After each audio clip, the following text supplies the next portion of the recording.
यस्य स्वयं स्वभावाप्तिरभावे कित्स्नकर्मणा तस्मै संज्ञानरूपाय नमोस्तु परमात्मने। इष्टोपदेश की 2 कारिका हमने पढ़ ली थी। आज हम तीसरी कारिका का अध्ययन करेंगे। तीसरी कारिका का अध्ययन करने से पहले हम पीछे की कारिका देखते हैं कि योग्य उपादान के मिलने से जो स्वर्ण पाषाण है, यानी ऐसा पत्थर जिसमें सोना है, उससे सोना प्राप्त किया जा सकता है।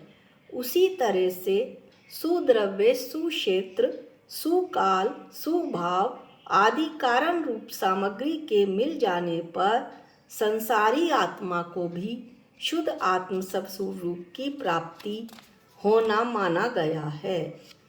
तो शिष्य आचार्य से प्रश्न करता है कि जब परमात्मा की प्राप्ति के लिए सुयोग्य द्रव्य, क्षेत्र, काल, भाव रूप सामग्री चाहिए, तब फिर व्रत समिति आदि का पालन क्यों करें? इन व्रतों को पालन करने में शरीर को व्यर्थ में कष्ट देने से क्या लाभ? उसी प्रश्न का समाधान करते हुए आचार्य तीसरे नंबर का श्लोक कहते हैं, वरम व्रते पदम देवम नाव्रतेर्वत नारकम छाया तपस्थयोर्भेद प्रतिपालयतोर्महान्। वरं व्रते पदं देवं नाव्रतेर्वत नारकं छाया तपस्थयोर्भेद प्रतिपालयतोर्महान्। व्रतों के द्वारा देवम पदम देवपद पाना वरम श्रेष्ठ है, वत खेद है, आव्रतों के द्वारा नरक में उत्पन्न होना। वरम ना श्रेष्ठ नहीं है, क्योंकि छाया और धूप में स्थित के समान प्रतीक्षारत पुरुषों में बड़ा भारी अंतर होता है। आचार्य कहते हैं कि व्रतों के द्वारा देवपद पाना श्रेष्ठ है, जबकि आव्रतों के द्वारा नरक में उत्पन्न होना श्रेष्ठ नहीं है। यह बात इस तरह समझी जा सकती है कि जो छाया और धूप में पुरुष खड़े होकर किसी का इंतजार कर रहे हैं, उनमें बड़ा भारी अंतर होता है। अब इस श्लोक का पद अनुवाद देखेंगे। व्रत पालन से सुरपुर में जा सुरपद पाना इष्ट रहा, पर व्रत बिन नरकों में गिरना खेद किसे वह इष्ट रहा। घनी छाँव में घनी धूप में स्थिर हो अंतर पहचानो, अरे हितैषी व्रत आव्रतों में कितना अंतर तुम मानो। अब इसमें से जो प्रश्न बना था शिष्य का कि व्रतों का पालन व्यर्थ है, उसे समझाया जा रहा है कि जब योग्य उपादान होगा तब आत्मा परमात्मा बन जाएगा। तो क्या व्रतों का पालन व्यर्थ है? नहीं, क्योंकि व्रत आदि का पालन करने से नवीन पुण्य बंध होता है, नए पुण्य कर्मों का बंध होता है। साथ ही जो पहले से इकट्ठे किए हुए अशुभ कर्म हैं, उनका एक देश क्षय हो जाता है, अर्थात निर्जरा भी होती है। और जो निर्जरा है वो परंपरा से मुक्ति का कारण होती है। ये तो एक बात हुई। और दूसरी बात है कि व्रत आदि का पालन करने से स्वर्ग जाना फिर भी श्रेष्ठ है, क्योंकि व्रतों का पालन करने से स्वर्ग की प्राप्ति होती है। किंतु आवृत्ति के साथ बिना व्रत किए असंयम से जीवन बिताकर नरक में जाना श्रेष्ठ नहीं है। इसी बात को उदाहरण द्वारा समझाने का प्रयास किया गया है कि जैसे कोई दो यात्री शहर में किसी काम के कारण से प्रवेश करते हैं और अपने तीसरे साथी की प्रतीक्षा में ये दोनों यात्री रुक जाते हैं। गर्मी का मौसम है। एक जो यात्री है वो तो वृक्ष की छाया में खड़ा सुखपूर्वक विश्राम कर रहा है। दूसरा कष्ट के साथ धूप की पीड़ा सहते हुए धूप में ही खड़ा है।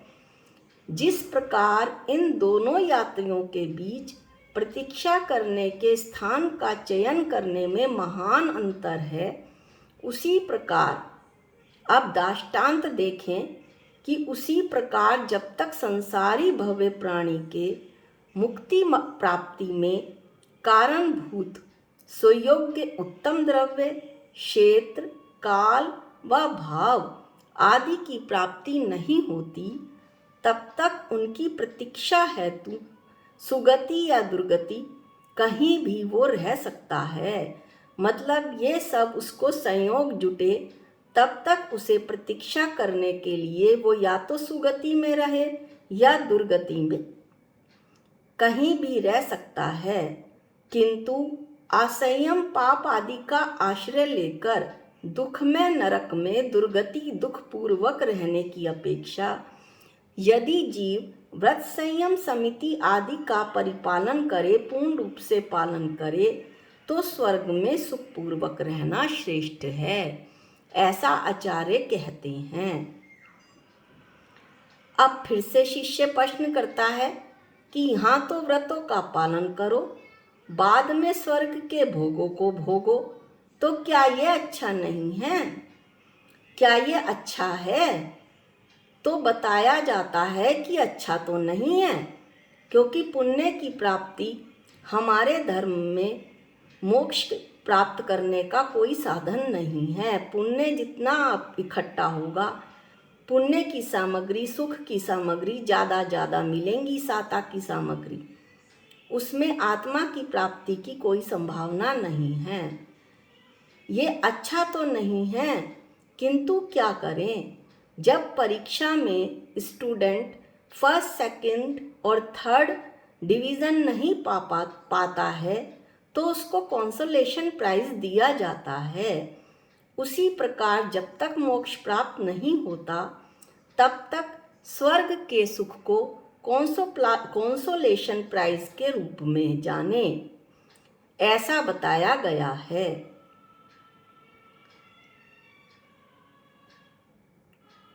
अब प्रश्न करता है शिष्य कि भव्य जीव का लक्ष्य क्या होता है?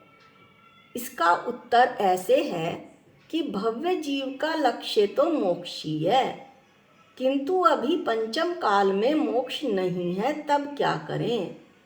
शुभ उपयोग से प्राप्त स्वर्गों में आराम करें।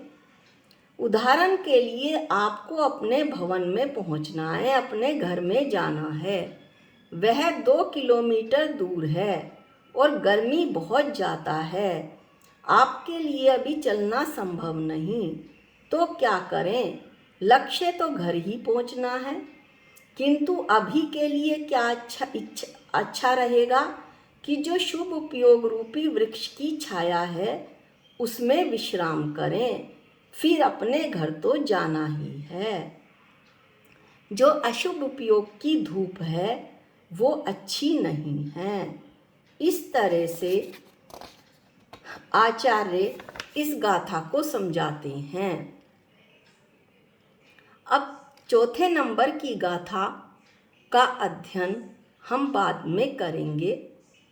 आज हम इष्टोपदेश का अर्थ देखते हैं। इष्ट का अर्थ है अच्छा लगने वाला, सुखकारी, हमारी आत्मा को प्रिय लगने वाला उपदेश, हितोपदेश, हमारे हित के लिए लिखा गया उपदेश, सभी के लिए हितकारी बातें इसमें लिखी गई हैं। अतः इसका नामकरण हितोदय किया है और उसे इष्टोपदेश के नाम से भी जाना जाता है। आज के वीडियो में इतना ही। जा वाणी के ज्ञान से सूझे लोकालोक, जो वाणी मस्तक नमो सदा देत हूँ धोख। हे जिन वाणी भारती तो है जपूं दिन रैन, जो तेरी शरणागते वो पावे सुख चैन। सबको जय जिनेंद्र।